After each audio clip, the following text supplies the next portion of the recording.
near the masses for culture creation, and they censor so many who are organic, not like, creative being. And I wanted to give a platform to those people, but I also wanted to bring a hybrid, because I feel like these information conferences are great. We're in an info war, right? So it's really important that people be given this really valuable information from so many brilliant minds. But I think, and it's also great for people to do that in person and find out that they're not alone, meet like-minded people, build communities, and connect with others. However, I think sometimes people feel a little bit overwhelmed by all the information. Sometimes they leave feeling a little black-pilled. And, the powers that be know how powerful art is. This is part of why they changed the frequency of music from 432 to 440, right? They know that it has the power to effectuate change on a cellular level.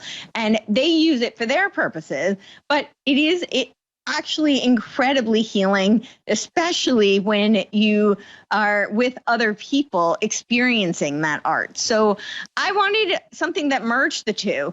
And that was, pro-human, that was, pro-personal sovereignty, and that shows an example. So, I do think of this as this is a spiritual battle. And oftentimes when people think about spiritual battle, they get very trapped in the binary. So they either, are all in the dark and the doom gloom and they get very black pilled, or they're in the, trust the plan type of white pill type of vein. Oh, so it's a non-binary event. You have a non-binary event.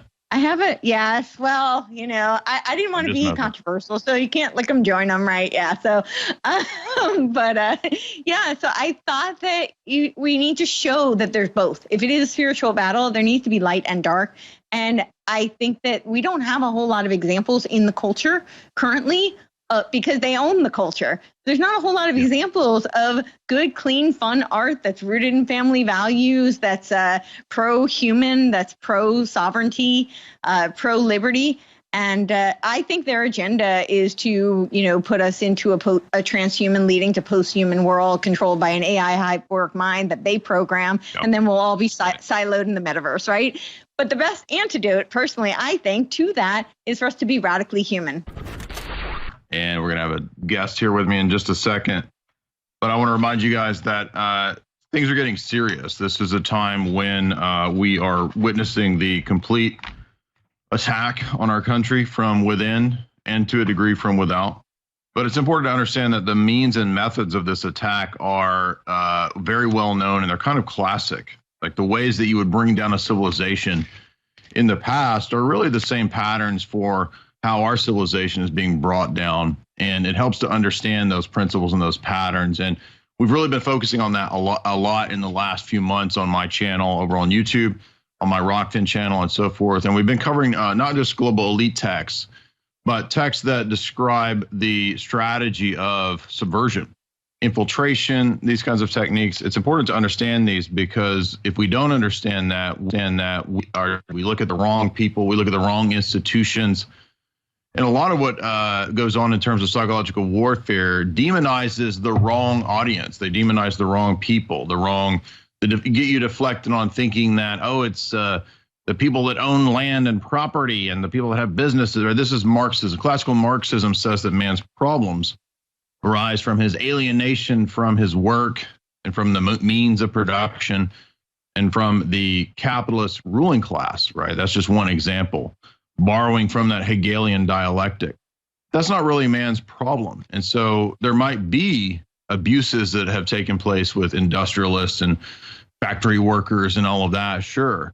But the locus of power, right, the actual abuse is not coming from hierarchy itself.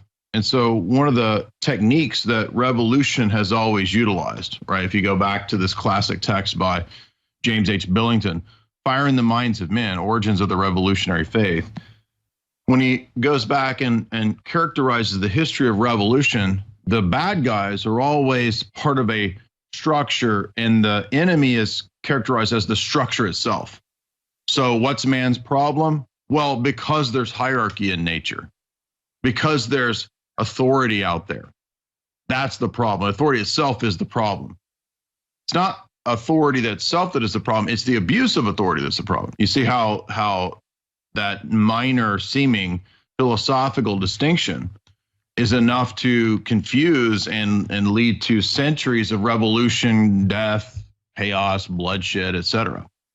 And it's just based on this misunderstanding, which deflects people away on the basis of false enemies, false hopes, false dreams. We're going to create a stateless utopia, is what Marxism said.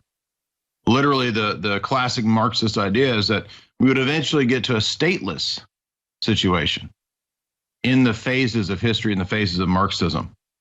But what if that's not man's problem? What if man's fundamental problem isn't alienation from nature and from the means and modes of production and the capitalists and all this? What if man's problem is something more fundamental inside of him, which are the classic ideas of virtue and vice? Right? Aristotle, for example, wrote about the virtues and how they are contrasted to the vices. And what if that's the problem and not the idea of there being structures in society? You'll notice the exact same thing that we see when we look at the way that, for example, people in the Skittles, trans community, all this kind of stuff, they will say that, you make me feel bad because you don't accept me. And so they place the blame on society structures. Society has stigmatized these things. And if society would just accept these things, I would stop feeling bad. I would not have a conscience bothering me anymore. But what if the problem is internal to man? What if the problem is his own fallen heart, his own desire to sin, and not societal structures, not placing the blame elsewhere? A lot of these false systems are based around placing the blame outside of man's own heart. And that's ultimately the source of. So if man doesn't fix his own heart, none of these social structures are going to get fixed. And the source of man's problems are not the social structures. When we come back, we're going to talk to Courtenay about Tavistock and other things that led to where we are today of Jay's analysis. And we're talking about the false blame, the placing of blame on structures, placing the blame on things that are not ultimately to blame. These things might be at times abusive. They might participate in it, but these things themselves are not the root of man's problems. Having hierarchy, and well, if having hierarchy is itself the problem, then why is nature itself hierarchical? Doesn't Jordan Peterson talk a lot about lobsters and how lobsters kind of form a hierarchy? Father, we got a lobster hierarchy, you know. Don't you know about the lobsters? Yeah, exactly. I mean, in principle, I agree that in nature, you'll find that wolves have a pack and they have a hierarchy amongst the pack of wolves. And that's because the alpha wolf stays in the back and watches and makes sure that nobody gets killed in the rest of the pack, et cetera, et cetera. Nature has this fundamental component to it. So clearly it can't be that man's problem himself is out there in society. It's inside man. It's his heart that has to change. That's the source of the problems. And so one of the things that I want to get to when we bring on Courtenay now is this power that Tavistock seemed to really hone in on, which is controlling and steering public opinion to the degree that they could get people to believe in all kinds of fake, false enemies and bad guys. And they never, ever identify the actual intellectual intelligentsia structure that is socially engineering them. And one reason that they're not able to do that is because, as Edward Bernays says, the beginning of his book, Propaganda, the social engineers are a hidden power structure. They're not hidden in the sense of like secretly in underground bases doing Illuminati rituals. They might be, but he's saying in the sense that they're hidden because the public just simply doesn't know about the Walter Lippmanns and the Edward Bernays and the John Rees and the Dr. Kurt Lewins and all the people that are doing the social studies, right? The Institute for Social Research, for example, at Michigan University. Does anybody know about that? Very few people do. But they were instrumental in contracting out a lot of this research to socially engineer. And this is also, by the way, if you read the Douglas Valentine book on Phoenix Program, a lot of the Vietnam War was being run out of the University of Michigan. The CIA had a command base set up there, and I'm sure they were working with the Institute for Social Research as well to experiment in Vietnam on social control, social engineering, and so forth. So Is Courtenay available? Is she up yet?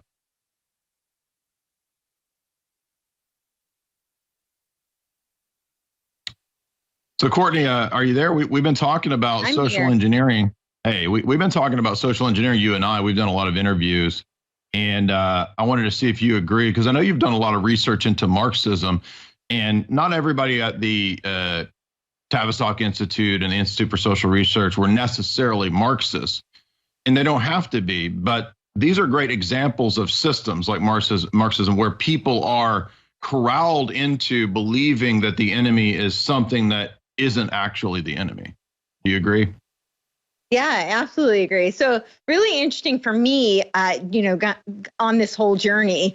I think my first kind of like mini wake up was learning about the Frankfurt School and realizing how invested they were and how invested they were and how much they were utilized in order to create the propaganda and this whole like identity politics world that we live in currently. And we see that, and I thought that was one of my first like wake up calls, is because I used to say, and I think I just did this because it was much easier. I was in the world of Hollywood, and like it was really hard not to be like all the way left in Hollywood. So I used to say, and even just growing up, I grew up on the East Coast, right outside New York City, and then I was an actress in New York, and then I moved out to LA. And it was just easier to say I'm, socially liberal, but I'm fiscally conservative. And that was just much more acceptable.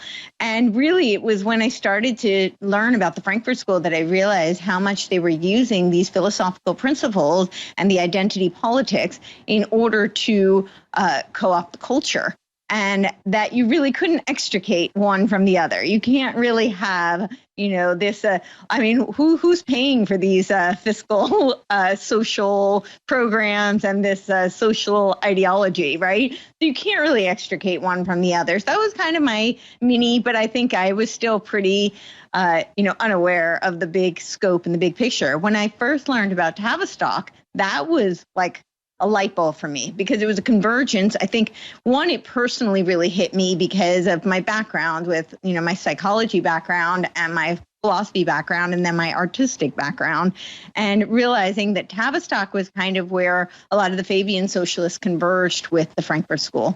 And I see the Fabians as kind of the tactical arm. They're the strategy, and you can't really have so as much as you need the ideology and the philosophical precepts, which I think the elites use in order to create the propaganda and the messaging, you need the strategy in order to infiltrate. And I think Tavistock was really brilliant at merging the two. And I think that they used the social scientists in order to figure out what would be an effective way to do that. So, yeah, I don't know if that was. Yeah. And one of the things that you are really interested in is breaking the spell of the control of the culture in an artistic sense. And so like this weekend, you've organized an event, which I will be at. It's called Rebels for Cause. And of course, you can get tickets still. It's June 3rd and 4th. And if you go to Rebels for Cause, it's Rebels, FORcause.com. You can get tickets. Use the promo code DYER, by the way, DYER, to get an extra discount. Tell us about this event and why you wanted to organize a creative artists coming together, and who all is going to be there. Well, so it's a massive event. We now have like 60 acts, and wow. It seems to be growing by the minute. Yeah, this is way bigger than I ever could have imagined. And I really feel like I'm just an instrument, a vessel to help put this together. But I felt like, knowing what I know about how they use arts to, socially engineer the masses for culture creation, right. And they censor so many who are organic, not like, creative being. And I wanted to give a platform to those people, but I also wanted to bring a hybrid, because I feel like these information conferences are great. We're in an info war, right? So it's really important that people be given this really valuable information from so many brilliant minds. But I think, and it's also great for people to do that in person and find out that they're not alone, meet like-minded people, build communities, and connect with others. However, I think sometimes people feel a little bit overwhelmed by all the information. Sometimes they leave feeling a little black-pilled. And, the powers that be know how powerful art is. This is part of why they changed the frequency of music from 432 to 440, right? They know that it has the power to effectuate change on a cellular level. And they use it for their purposes, but it actually incredibly healing, especially when you are with other people experiencing that art. So I wanted something that merged the two. And that was, pro-human, that was, pro-personal sovereignty, and that shows an example. So, I do think of this as this is a spiritual battle. And oftentimes when people think about spiritual battle, they get very trapped in the binary. So they either, are all in the dark and the doom, gloom, and they get very black pilled, or they're in the, trust the plan type of white pill type of vein. Oh, so it's a non-binary event. You have a non-binary event. I haven't. Yes. Well, I didn't want to be controversial, so you can't lick them, join them, right? Yeah. So, So I thought that we need to show that there's both. If it is a spiritual battle, there needs to be light and dark. And I think that we don't have a whole lot of examples in the culture currently because they own the culture. There's not a whole lot of examples of good, clean, fun art that's rooted in family values, that's pro-human, that's pro-sovereignty, pro-liberty. And I think their agenda is to, put us into a transhuman leading to post-human world controlled by an AI hyperwork mind that they program, and then we'll all be siloed in the metaverse, right? But the best antidote, personally, I think, to that is for us to be radically human. And humans are social creatures. So we need to do things in person, with one another physically. And we're creative beings. And one of the ways that's manifested is through art. And so I wanted to give an opportunity. We got a break of Jay's analysis. And we were talking to Courtenay Turner about this weekend's upcoming event and why it's so important to do real, authentic, organic, non-corporate controlled, non-socially engineered music, arts, etc. And that's really what basically it's a festival. It's really turned into a festival this weekend with, as she said, about 60 people. And we were talking about how, the one key arm of the control structure is through controlling the arts. And, I wrote 2 books on that. Courtney's done a lot of podcasts on that as well. We've covered it many, many times in the 4th Hour of Alex Jones. And really, Alex pioneered exposing that many, many, many years ago, talking about the way Hollywood and the music industry is controlled, the use of symbolism, the use of, the occult and so forth. So, Courtney, you want to tell us about some of the acts and who all's going to be there? I know it's 60, but you want to mention some of these people I might have even heard about before, like this Owen guy or this Harrison person. I think I've heard of them before. Yeah. He's like, who are they? We have a lot of it's really a hybrid. We've got the speakers and we've got lots of music. Okay, we have here. So Patrick Byrne, I want to give a shout out to him and the American Project because they have really come through in helping to see this vision to fruition. Of course, we have Jay Dyer and Jamie Hanshaw. I'm sure nobody here has ever heard of them, right? And Faithless Town, they're awesome. Tim Thompson, Mel Kay, Ben DeLaurentiis, who was just on with me this morning on Harrison's show, Dr. Stella Emanuel, Andy Ross, Kathy O'Brien. We have Erin Jo Harris, and she's got a band, and they're going to be doing music. Justin Deschamps, he's doing a lot of stuff with Badlands Media. Nick Natoli, so he's doing that song with Jimmy Levy. Jimmy Levy is going to be remote, but he's going to zoom in and sing a song for us. George Webb, Austin Moody, Brian Christian, you'll see a different side of him. He's going to be performing music. He's also going to be on the Pirate Stream Media panel with me. Paul Conan, who's a hypnotist, he's going to talk about how they use hypnosis and how you can buffer yourself against the media and the hypnotic effects of Hollywood and the entertainment industry. We have some of the Jan 6 victims. Mickey, of course, Ashley Babbitt's mom, who will be talking. Sarah McAvee, who is her husband is still a political prisoner. Who else? We've got the Saylor brothers. We have filmmakers as well. We're going to be doing a filmmaker panel. We're screening a couple of snippets from some film.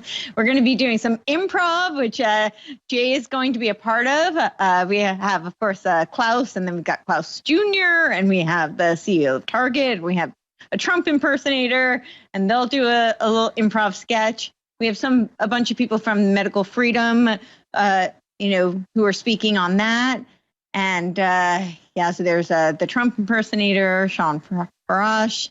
Simon Esler, who did the film Cut, and he's gonna be remote. He's in Canada, but he is gonna screen a little piece of the film. We're gonna do a bit of a back and forth talking about it.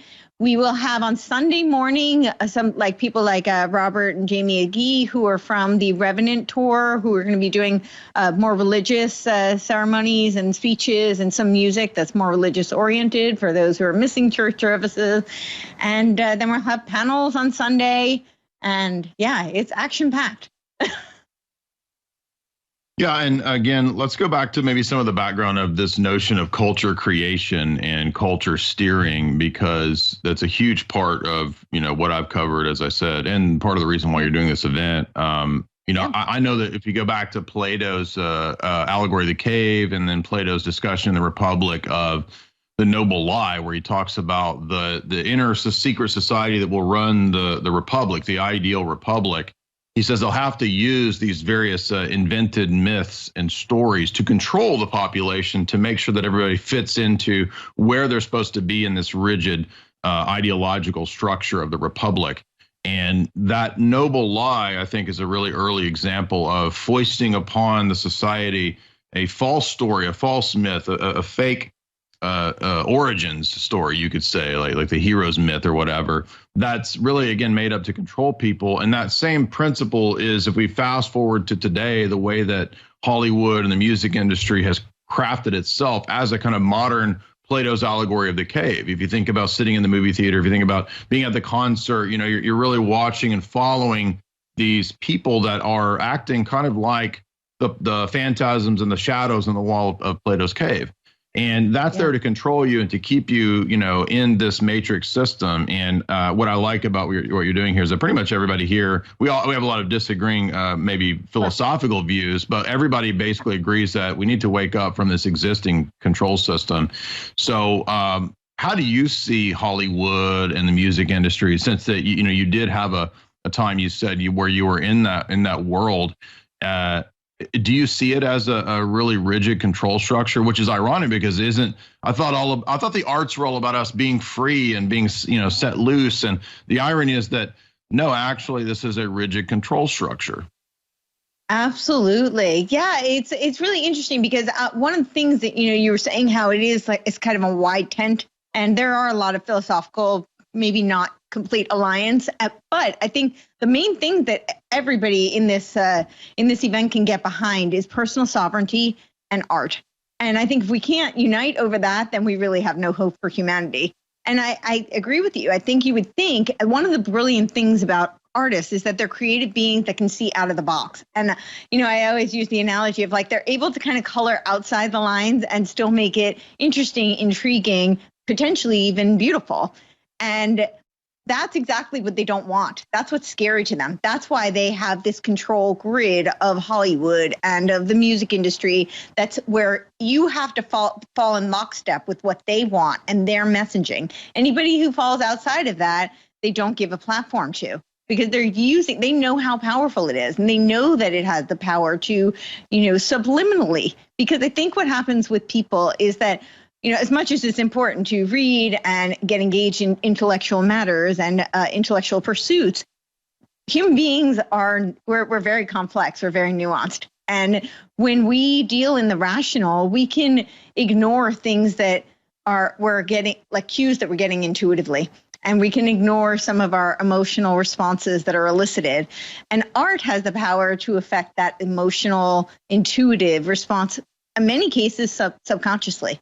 And so I think that it is really important to have art that is, whether you agree with it or not, whether you like it or not, that isn't being controlled from the top down, where people are presenting, because I think artists have the power, because they can color outside the line, to take us out of these managed dialectical narratives, because people often, they're spoon-fed these narratives, and then they feel like they have to take one side or the other. they're really not, because for so long we have been conditioned that people often don't really think for themselves and imagine that there could be a nuance somewhere in the middle or somewhere completely outside of that paradigm altogether. But I think artists have the power to show that there might be, another way, or maybe there is a shade of gray in between the two that have been presented. Yeah, I was just thinking of some examples of the arts that were prophetic that I've been looking at recently. I'll give some of those examples when we get back and why I think they were prophetic. Some stuff I'll be covering in upcoming live streams and talks, analysis. And we were talking about the power of the arts to really, in many ways, be predictive. And I've got several examples that I thought of during the break that I wanted to mention where we see pretty, I would say, almost prophetic examples of artists who were able to sense the zeitgeist, right, the spirit of the time, and to see where things were going. And I think that artists have that unique ability through, their creative abilities to see where the society is going. My button came undone. I'm not trying to show my cleavage here, so I apologize to everybody that's. I know I just tempted everybody with lust. Please don't lust. It was just my button came undone. Everybody relax. Go take a shower, a cold shower, calm down. Notes from the Underground. This is an amazing work from Dostoevsky that, believe it or not, I think he wrote in the late 1800s. This book actually predicts maybe early. Well, I don't see the date, but it was definitely late 1800s. And in this essay, he notes that the future would be one that is symbolized by this figure who's sort of a clerk in a station, and he's this really nasty individual. He has a really nasty heart, but he, in a lot of ways, he publicly is kind of a normal citizen. And the point of the novel, at one point, the short story, he eventually gets to this point where he says that the man reflected on how the wicked operate from the pleasure that they get from evil. And that this shows the Enlightenment idea that individuals can be morally neutral or something like this. It's just really not true. And that if all man needed was education, right, to solve his problems, if his problem wasn't his own heart, then he said we would never have the evil genius. And so this guy's reflecting as he thinks about people in history who were notorious tyrants. And he talks about how Cleopatra, I think he says, liked to torture her mistresses. She got pleasure out of torture.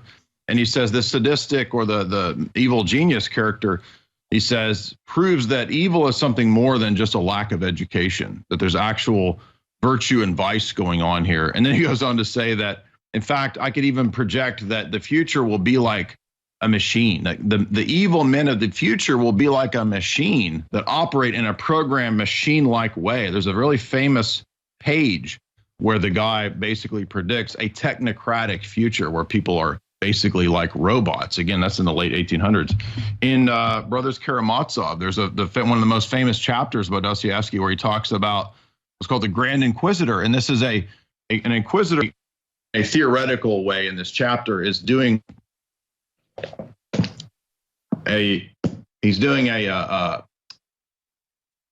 inquisition on Jesus, right? Which is odd because why would the Inquisition, if they represented the church, why would they do an inquisition on Jesus? Well, the Inquisitor says that we don't need you anymore, right? And it's very prophetic, in my view, of where the sort of the globalist version of the papacy with Francis and others would go. And, he wrote this again in the late 1800s. And it's basically saying that we will erect a world system, a globalist world system around this globalist religion. And we don't need Jesus in the religion anymore. So it's an amazing prophetic prediction, again, of not just where the 20th century Roman Catholic Church would go post-Vatican II, but where the world religion would go, moving towards this world religion. There's another great book in fiction, Ray Bradbury, right? His Fahrenheit 451, which is, we are at that stage right now. They're now saying that books need to be banned, need to be censored. Now, we've always had people banning books, but Ray Bradbury predicted a future dystopia where they would ban the reading of books. You got to be a dumb, mind-controlled citizen. You can't be reading books. Heck no. And he's basing that on what real people in the Royal Society, like Bertrand Russell, H.G. Wells, were saying. You won't be reading Shakespeare in the dystopia. You won't be reading the Bible. You won't have books. Books will be banned. And we will dumb everybody down. They don't read anymore. Philip K. Dick predicts the internet in Ubik.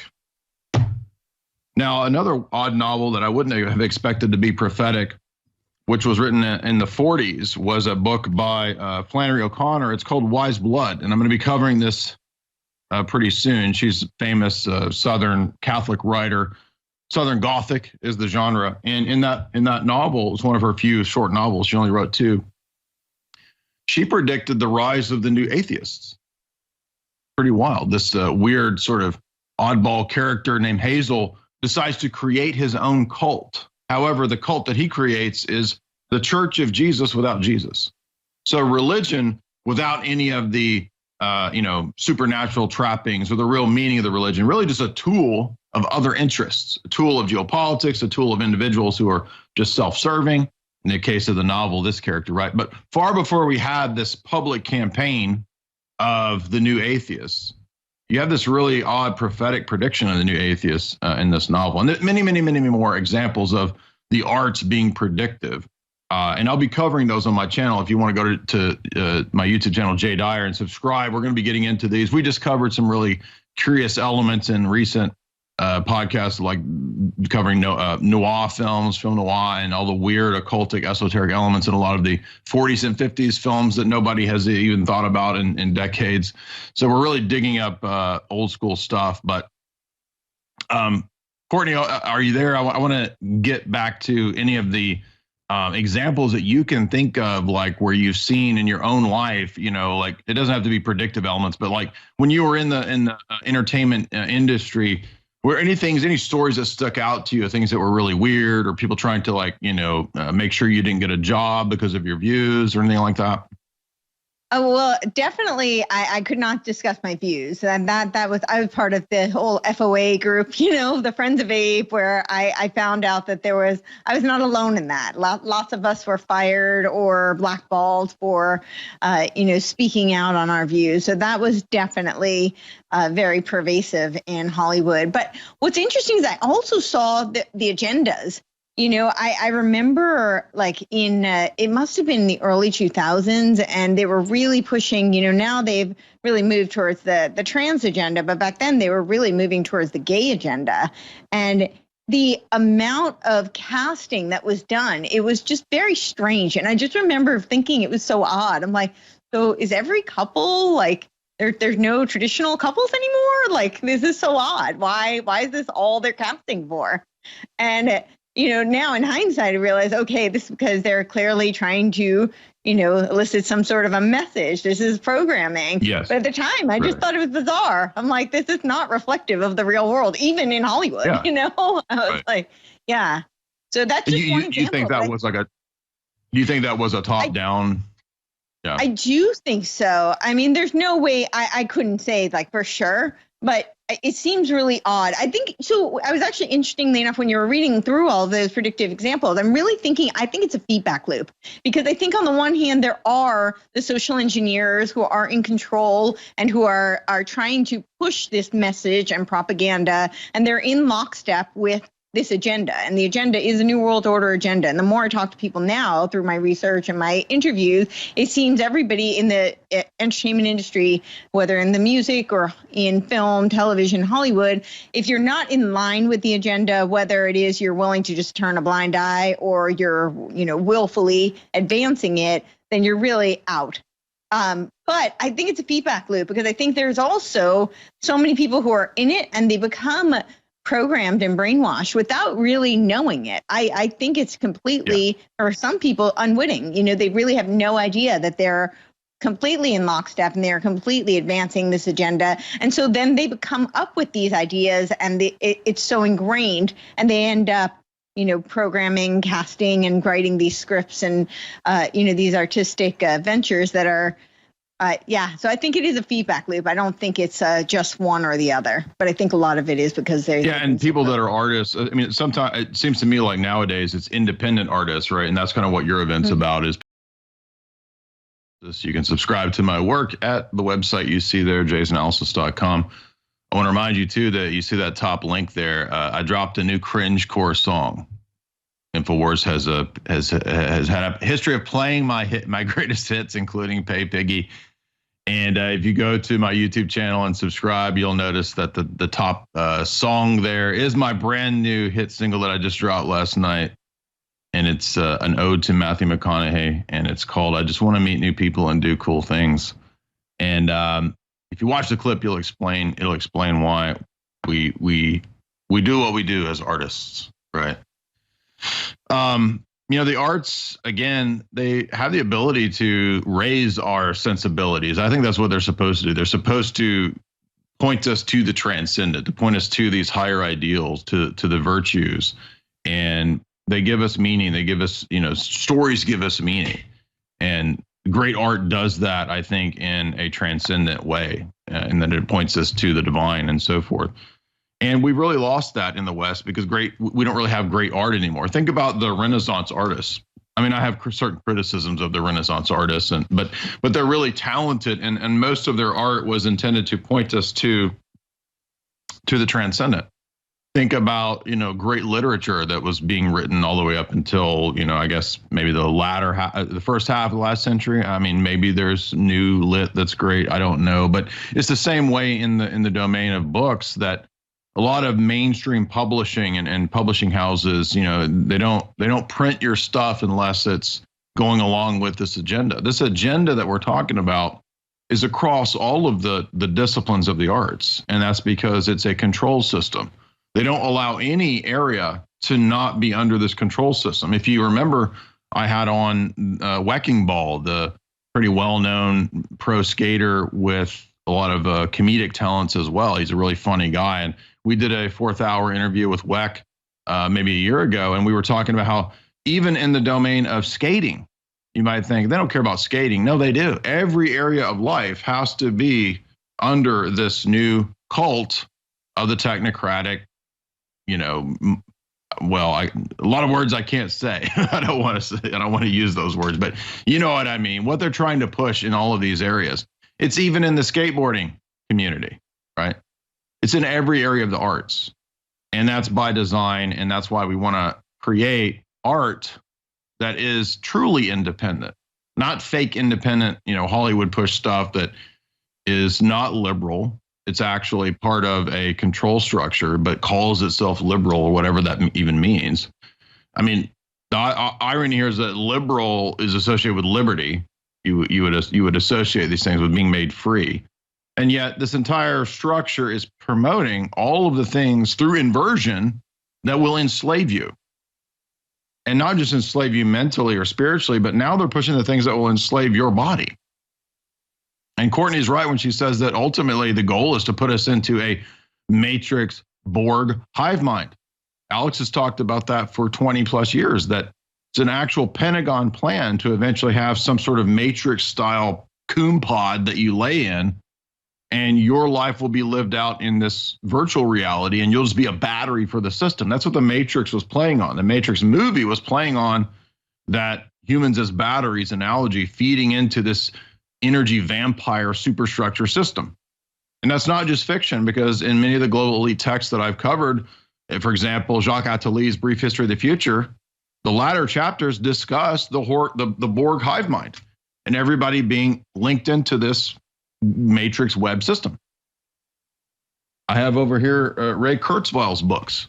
He says the exact same thing about the future VR matrix world that everybody will live in when they have that ready, when they've got the technology ready. So we're being prepared for that as they roll out the things like the CBDCs, the Bank for National Settlements. I've been covering that this week on my channel. If you go to my channel, you'll see the latest lecture that I did was the Writings of the Elite. I think this is most recent one is about the EU, how it was created by the Royal Society elites and the people at Bilderberg.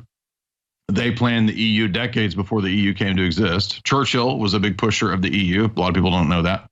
Alan Dulles, people from the CIA, they were pushing the EU big time. And so that's why the EU came about, right? At the behest of people like the Rockefellers and Prince Bernhard and all the people that are the founders of Bilderberg. That's who brought about the EU. was not this movement of liberal socialists or whatever in the in 1980s and in 1990. It was way prior to that. It was planned out many years. In fact, it was part of the Marshall Plan aid was contingent upon eventual acceptance of a European Union. That union model is what the global elite have planned for so long, which is to have all of the continents into continental unions. And, Tiny Mustache Man, he had a similar plan, but his plan wasn't the one that the system ended up going with. He was just a subset of this overall system. What they ended up going with was not the fascist version of socialism, and that's a socialist model. They ended up going with a Fabian version of socialism because that combines very well with technocracy. And so, Courtenay, I want to get back to you.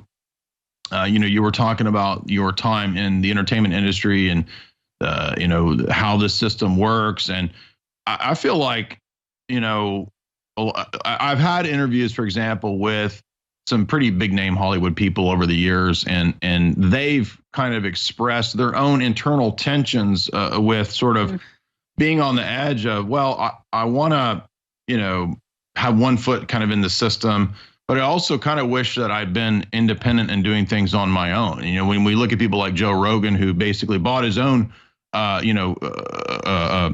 comedy venue in Austin, and he kind of is just allowed to then, he could do his own thing, right? So if we can think more about getting outside of the system and doing our own thing as truly independent artists, I think what we end up having a lot more success, ironically, right? Yeah. Because you really can rise to the top in doing things in alternative media on your own, as opposed to relying on this old legacy system. Yeah, and I think it's because of exactly what you said, because art is supposed to speak to the transcendent. It's supposed to be aspirational. Yeah. And I always say that the powers that shouldn't be have their triple Ds that they worship. They have their Trinity. And the first one is, deception. It's deceiving and distorting. And then the second one is division. They divide and conquer. And then, of course, the last one is destruction. Death, I think, goes hand in hand with that. And, of course, all of that is a breeding ground for chaos, which is a breeding ground for usurpation of power. But I think that when you look at the art, they're really using, it's all degenerative. It's all, or degenerate. It's all, very, it's debasing. And when art should be, if you look at just in nature, things like a beautiful sunset are art. And they move us so deeply, and we don't know why. Right. We just feel it, and we can just agree that it does. And I think that's the power of art. And I think people are longing right now because so much art is, you look at like even architecture. I think since the brutalist age it's all, you don't have something to look up to. And yes. I think that because of our day-to-day life, we want something, we do want an escape. And that's another reason why it's so powerful. But we want to escape to something that we can aspire toward, something where we can think about, being, whether it's closer to divine or even just better versions of ourselves, that there is a possibility beyond where we are today. And I think art has that power. And I think it's part of why the independent artists are seeing so much success, because it's such a stark juxtaposition. And the art that we're seeing today, they've become, as you talk about, like the revelation of the method, I think they're just becoming so much more transparent in their agenda. And their agenda is dark, and it's not, it doesn't make any sense. And people see that. They see that it's inverted. They see that it's dark. And I think in some cases it really is just openly demonic, and that's not aspirational. So, yeah.